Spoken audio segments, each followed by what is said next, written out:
قسمیں کھاؤں، میں قسمیں یاد فرماؤں، لیکن میرے محبوب اب تیرے پیار میں، اب تیری محبت میں جو میرا تجھ سے تعلق ہے، اس تعلق کی روشنی میں اپنے رب ہو کے تیرے روشن چہرے کی قسم یاد فرماؤں گا۔ والدعاء واللیل اذا سجا ما ودعک ربک وما قلی، تیرے روشن چہرے کی قسم، تیری کالی زلفوں کی قسم، تیرے رب نے نہ تجھے چھوڑا ہے نہ تجھ سے ناراض ہے۔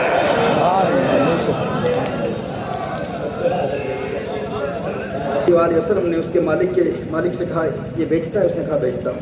نبی کریم صلی اللہ علیہ وآلہ وسلم نے گھوڑا خرید لیا۔ حضور نے فرمایا میں تجھے قیمت دیتا ہوں، میرا گھر آگے ہے۔ حضور اکرم صلی اللہ علیہ وسلم نے فرمایا میرے پاس قیمت نہیں ہے، میں رقم دیتا ہوں۔ وہ حضور اکرم صلی اللہ علیہ وسلم کے پیچھے آ رہا ہے۔ نبی کریم صلی اللہ علیہ وآلہ وسلم کچھ تیز چل رہے ہیں اور اس میں اور حضور اکرم صلی اللہ علیہ وسلم کے مابین کچھ فاصلہ ہے۔ کچھ اور لوگ آتے ہیں، انہوں نے گھوڑا دیکھا، انہوں نے کہا یہ گھوڑا میں بیچتا ہوں۔ اس نے کہا کہ میں نے یہ گھوڑا مسلمانوں کے نبی کو بیچ دیا ہے۔ انہوں نے مزید قیمت بڑھائی، انہوں نے کہا ہم زیادہ رقم دیتے ہیں۔ جب قیمت بڑھائی تو وہ لالچ میں آ گیا، تو حضور کو پکارتا ہے اور کہتا ہے کہ دیکھو ہے مسلمانوں کے نبی محمد صلی اللہ علیہ وسلم، خریدتے ہو لیتے ہو تو لے لو، ورنہ میں کسی اور کو بیچ دوں گا۔ نبی کریم صلی اللہ علیہ وسلم نے ارشاد فرمایا میں نے خرید لیا ہے، تم نے بیچ دیا ہے، میں خرید چکا ہوں، ہمارا کانٹریکٹ ہو چکا ہے۔ اس نے کہا نہیں میں نے نہیں بیچا، آپ نے نہیں خریدا۔ تو نبی کریم صلی اللہ علیہ وسلم نے ارشاد فرمایا ابھی تو سودا ہوا ہے، ابھی تو میں نے خریدا ہے، تو نے بیچا ہے۔ اس نے کہا اگر یہ بات ہے تو گواہ لاؤ۔ اب قانون کیا ہے اسلام میں کہ جو مدعی ہوتا ہے وہ گواہ لاتا ہے، شہادت لانا اس کا کام ہے۔ اور اگر نبی کریم صلی اللہ علیہ وسلم گواہ نہیں لاتے تو وہ قسم کھا لیتا۔ تو جھوٹوں کے لیے قسم کھانے میں کوئی دقت تو ہوتی نہیں، وہ جھوٹا شخص تھا وہ قسم کھا لیتا۔ ادھر حضرت خزیمہ رضی اللہ تعالیٰ عنہ کو گزرو، نبی کریم صلی اللہ علیہ وسلم کے ساتھ حضرت خزیمہ رضی اللہ تعالیٰ وہ وہاں پوچھتے ہیں یہ کیوں لوگ جمع ہوئے ہیں، یہ کیا بات ہو رہی ہے؟ انہوں نے کہا حضور اکرم صلی اللہ علیہ وسلم نے ارشاد فرمایا، حضور ارشاد فرما رہے ہیں کہ اس نے یہ گھوڑا بیچا ہے، میں نے خریدا ہے۔ یہ کہتا ہے یہ واقعہ کے خلاف ہے، اور اب یہ کہتا ہے کہ تمہارے اسلام کی شریعت کے مطابق، تمہارے مطابق جو مدعی ہوتا ہے وہ گواہ لاتا ہے، تو بتاؤ تمہارے پاس گواہ ہے؟ تو حضور اکرم صلی اللہ علیہ وسلم کے پاس چونکہ گواہ نہیں تھا تو حضرت خزیمہ رضی اللہ تعالیٰ نے فرمایا میں گواہی دیتا ہوں۔ آپ نے فرمایا میں گواہی دیتا ہوں، حالانکہ وہ وہاں موجود نہیں تھے۔ آپ نے فرمایا میں گواہی دیتا ہوں کہ یہ سودا ہوا ہے، حالانکہ وہ وہاں موجود نہیں تھے۔ اب جو ہی حضرت خزیمہ رضی اللہ تعالیٰ عنہ گواہ بنے تو وہ مجبور تھا، اس نے گھوڑا دے دیا کیونکہ گواہ موجود تھا، گواہی دے رہا ہے۔ نبی کریم صلی اللہ علیہ وسلم نے حضرت خزیمہ سے فرمایا خزیمہ تو وہاں موجود نہیں تھا، تو نے کس بات کی گواہی دی؟ تو کیسے گواہی دیتا ہے؟ تو حضرت خزیمہ رضی اللہ تعالی عنہ کا جواب سماعت فرمائیں۔ میں اپنے الفاظ میں مفہوماً حدیث کا مفہوم پیش کر رہا ہوں۔ حضرت خزیمہ رضی اللہ تعالی عنہ گویا یوں عرض کر رہے ہیں یا رسول اللہ صلی اللہ علیہ وسلم، آقا کیا ہم نے اللہ کو دیکھا ہے؟ کیا ہم نے رب کو دیکھا ہے؟ کیا ہم نے جنت کو دیکھا ہے؟ کیا ہم نے آخرت کو دیکھا ہے؟ یا رسول اللہ صلی اللہ علیہ وسلم ہم نے نہیں دیکھا۔ حضور نے فرمایا تو موقع کا شاہد ہی نہیں ہے، تو نے اس سودے کو ہوتے ہوئے دیکھا ہی نہیں ہے، تو وہاں موجود ہی نہیں تھا، تو گواہی کاہے کی دیتا ہے؟ کس بات کی گواہی دیتا ہے؟ حضرت خزیمہ عرض کرتے ہیں یا رسول اللہ صلی اللہ علیہ وسلم ہم نے رب کو نہیں دیکھا، ہم نے جنت کو نہیں دیکھا، ہم نے ملائکہ کو نہیں دیکھا، ہم نے غیب کو نہیں دیکھا، ہم نے آخرت کو نہیں دیکھا۔ یا رسول اللہ صلی اللہ علیہ وسلم اگر آپ کی بات پر یقین کرتے ہوئے بن دیکھے ہم نے رب کے وجود کی گواہی دے دی تو یہ گھوڑے کا سودا کیا معنی رکھتا ہے؟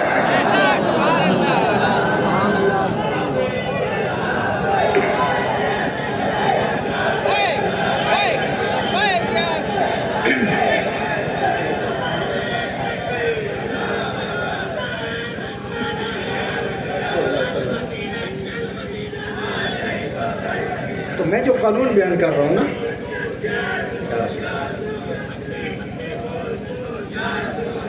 تو جو میں ضابطہ پیش کر رہا ہوں، جو قانون پیش کر رہا ہوں وہ کیا ہے؟ یہ صرف واقعہ آپ کی ضیافت ایمانی کے لیے بیان کیا ہے، میں اصول کی طرف واپس آ رہا ہوں۔ اصول کیا تھا، قاعدہ کیا تھا کہ مدعی جو ہوتا ہے گواہ وہ لاتا ہے۔ گواہ لانا کس کا کام ہے؟ مدعی کا۔ اور اگر مدعی کے پاس شہادت نہ ہو، دلیل نہ ہو، گواہ نہ ہو تو مدعا علیہ کیا کرتا ہے؟ قسمیں کھاتا ہے. تو جو فرما رہے ہیں ہاں میں کیا عرض کر رہا ہوں, واپس اسی بات کی طرف جا رہا ہوں. ہاں اللہ جل وعلا نے قسم یاد فرمائی, والضحیٰ والضحیٰ واللیل اذا سجا. محبوب تیرے روشن چہرے کی قسم, محبوب تیرے روشن چہرے کی قسم اور تیری کالی زلفوں کی قسم. واللیل اذا سجا, محبوب تیرے روشن چہرے کی قسم, تیری کالی زلفوں کی قسم. یا اللہ تو کیوں قسمیں یاد فرما رہا ہے, تو کیوں قسمیں یاد فرما رہا ہے؟ گویا کہ اللہ کی جانب سے یہ جواب ملے گا کہ اس کائنات میں اب ایک مقدمہ دائر ہو چکا ہے. ہر چند کے کسی میں یہ جرت نہیں کہ کوئی اللہ پر مقدمہ کرے, لیکن محبوب اب یہ لوگ کہہ جو رہے ہیں, یہ مدعی بنے ہیں نا, یہ دعویٰ کر رہے ہیں نا, یہ مدعی ہے اس بات کے کہ رب اپنے محبوب سے ناراض ہے, اسے چھوڑ دیا ہے, اس سے باتیں نہیں کرتا. میرے محبوب اب کام ان کا ہے کہ یہ گواہ لائیں, شہادت پیش کریں, لیکن ان کا کیا تعلق رب کی دنیا سے؟ نہ یہ رب کو جانتے ہیں, نہ یہ ملائکہ کو جانتے ہیں, نہ یہ نبوت کے سلسلوں کو جانتے ہیں, نہ یہ وحی کے سلسلوں کو جانتے ہیں. اگر ہمت ہے تو گواہ پیش کریں, لیکن گواہ پیش نہیں کر سکتے.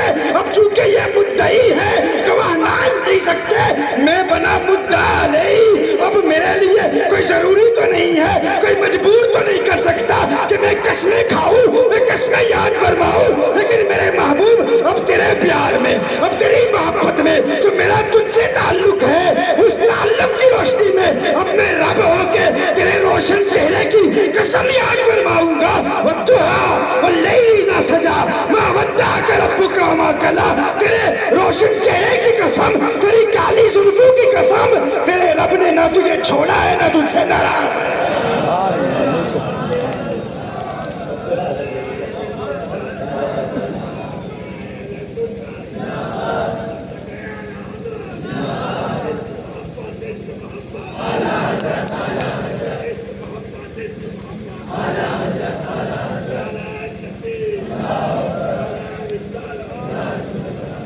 بڑی بات ہے جی, کم نوجوانوں کی بڑے بڑے مشکل مسئلے سمجھ جاتے ہیں. حالانکہ یہ باتیں سمجھنا آسان نہیں ہوتا, یہ تو درسی کتابوں کی باتیں ہوتی ہیں, یہ تو جب ہم پڑھتے پڑھاتے ہیں اس وقت بیان کرتے ہیں. لیکن میں آپ کی ماشاءاللہ سماعت کو داد دیتا ہوں, میں آپ کی واہ پر میں واہ کہتا ہوں.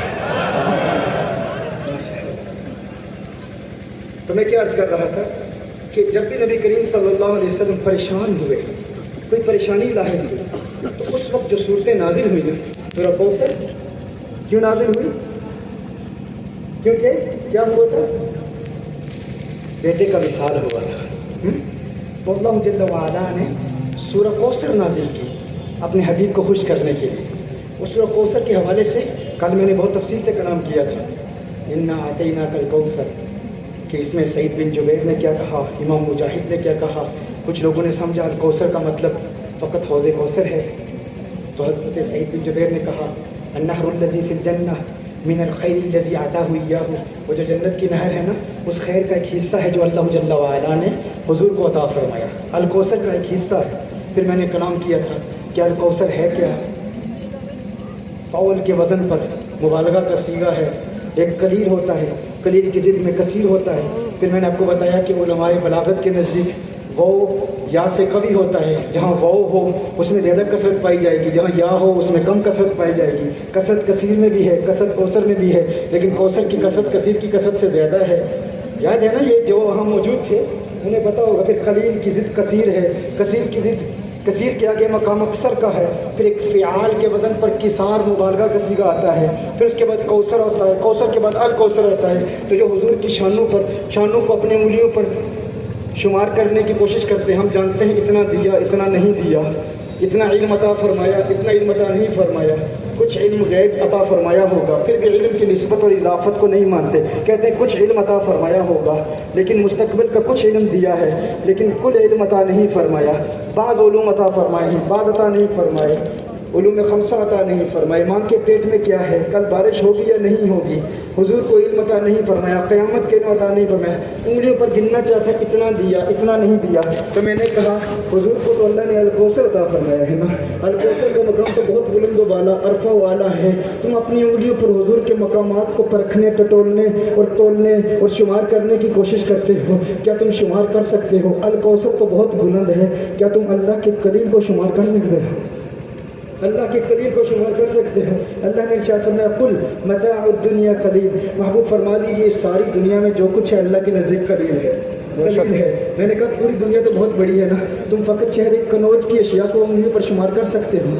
کنوج میں کتنے افراد ہیں، کتنے مرد ہیں، کتنی عورتیں ہیں، کتنے بچے ہیں، کتنے بوڑھے ہیں، کتنے حیوانات ہیں، نباتات ہیں، جمادات ہیں، کتنے درخت ہیں، درختوں پر کتنے پتے ہیں، ریت کے کتنے ذرات ہیں، کیا ایک ایک ذرے کو کاؤنٹ کر شمار کر سکتے ہو؟ درختوں پر کتنے پتے ہیں، تمہارے جسم کے اندر کتنے خلیے ہیں، اعصابی خلیے کتنے ہیں، دل کے خلیے کتنے ہیں، آنکھوں کے خلیے کتنے ہیں، اللہ جل وعلا کی ظاہری مخلوقات ہیں، اللہ جل وعلا کی پوشیدہ مخلوقات ہیں، اور پھر آسمان پہ پرواز کرنے والے پرندے کتنے ہیں، زمین میں رہنے والی چیونٹیاں کتنی ہیں، کیڑے کتنے ہیں، پھر سمندر میں تیرنے والی مچھلیاں کتنی ہیں۔ کیا تم فقط اپنے گھر میں ریت کے مٹی کے ذرات شمار کر سکتے ہو؟ نہیں شمار کر سکتے، نہیں شمار کر سکتے نا۔ کیا کوئی کہہ سکتا ہے کہ میں اپنے گھر کی ریت کے ذرات، مٹی کے ذرات کو شمار کر سکتا ہوں؟ نہیں کر سکتے۔ تو جب تم اپنے گھر کی اشیاء کو شمار نہیں کر سکتے تو اپنے شہر کی اشیاء کو کیا شمار کرو گے؟ جب اپنے شہر کی اشیاء کو شمار نہیں کر سکتے تو پورے ہندوستان کی اشیاء کو کیا شمار کرو گے؟ جب پورے ہندوستان کی اشیاء کو شمار نہیں کر سکتے تو پورے ایشیا کی اشیاء کو کیا شمار کرو گے؟ جب پورے ایشیا کی اشیاء کو شمار نہیں کر سکتے تو پوری دنیا کی چیزوں کو کیا شمار کرو گے؟ اور پھر جب پوری دنیا کی چیزیں ہیں یہ اللہ کے نزدیک کیا ہے؟ قلیل ہے، قلیل ہے۔ قل متاع الدنیا قلیل، محبوب فرما دیجئے دنیا کی متاع کیا ہے؟ قلیل ہے۔ یعنی اس دنیا میں جو کچھ بھی ہے اللہ کے نزدیک وہ کوثر نہیں ہے، اللہ کے نزدیک وہ الکوثر نہیں ہے، وہ اللہ کے نزدیک کیا ہے؟ قلیل ہے، قلیل، فقط قلیل ہے، کوثر نہیں ہے۔ تو کہتا ہے میں جانتا ہوں، انگلیوں پر شمار کر سکتا ہوں، یہ دیا یہ نہیں دیا، اتنا عطا کیا اتنا عطا نہیں کیا۔ ارے نادان، عقل کے اندھے، عقل کے ناخن لے، جب تو اللہ کے قلیل کو شمار نہیں کر سکتا تو اللہ کے کثیر کو کیا شمار کرے گا؟ جب اللہ کے کثیر کو شمار نہیں کر سکتا تو اللہ کے اکثر کو کیا شمار کرے گا؟ جب اللہ کے اکثر کو شمار نہیں کر سکتا تو اللہ کے کثار کو کیا شمار کرے گا؟ جب اللہ کے کثار کو شمار نہیں کر سکتا تو اللہ کے کوثر کو کیا شمار کرے گا؟ جب اللہ کے کوثر کو شمار نہیں کر سکتا تو آمنہ کے لال کے الکوثر کو کیا شمار کرے گا؟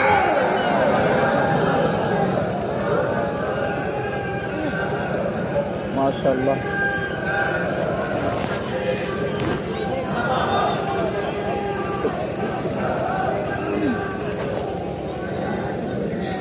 اب جب مجھے اندازہ ہو گیا کہ نیا مجمع ہے تو پھر چند وہ باتیں بھی خلاصتاً پیش کر دیتا ہوں، پھر آگے بڑھتا ہوں، چونکہ نکات تو بہت نئے والے بھی تھے لیکن اگر آپ کے لیے بھی نئے ہیں تو وہاں بھی چلتے ہیں انشاءاللہ۔ کہ امام مجاہد نے فرمایا الکوثر کا معنی کیا ہے؟ کہا اے الخیر کلہ، یعنی ہر خیر کا کل عطا فرما، ہر خیر کا کل۔ امام مجاہد کون ہیں؟ یہ شاگرد ہیں ابن عباس رضی اللہ تعالیٰ عنہما کے، تابعی ہیں۔ ابن عباس کون ہیں؟ صحابی ہیں۔ میرے آقا صلی اللہ علیہ وسلم سے 10 مرتبہ مکمل تفسیر قرآن پڑھی، آقا نے ابن عباس کو پڑھائی، ابن عباس نے امام مجاہد کو پڑھائی۔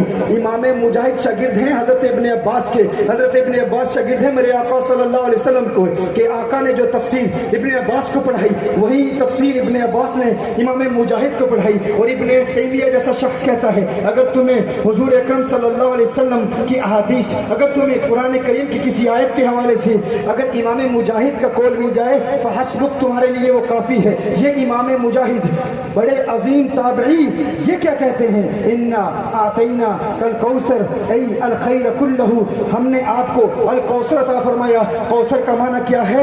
ہر خیر کا کل، ہر خیر کا کل، کسی خیر کا بعض نہیں، ہر خیر کا کل۔ تو میں آپ سے پوچھوں، آپ بتائیں علم میں خیر ہے یا جہالت میں خیر ہے؟ جاہل ہونے میں خیر ہے یا عالم ہونے میں خیر ہے؟ علم میں خیر ہے نا، جب آپ مانتے ہیں علم میں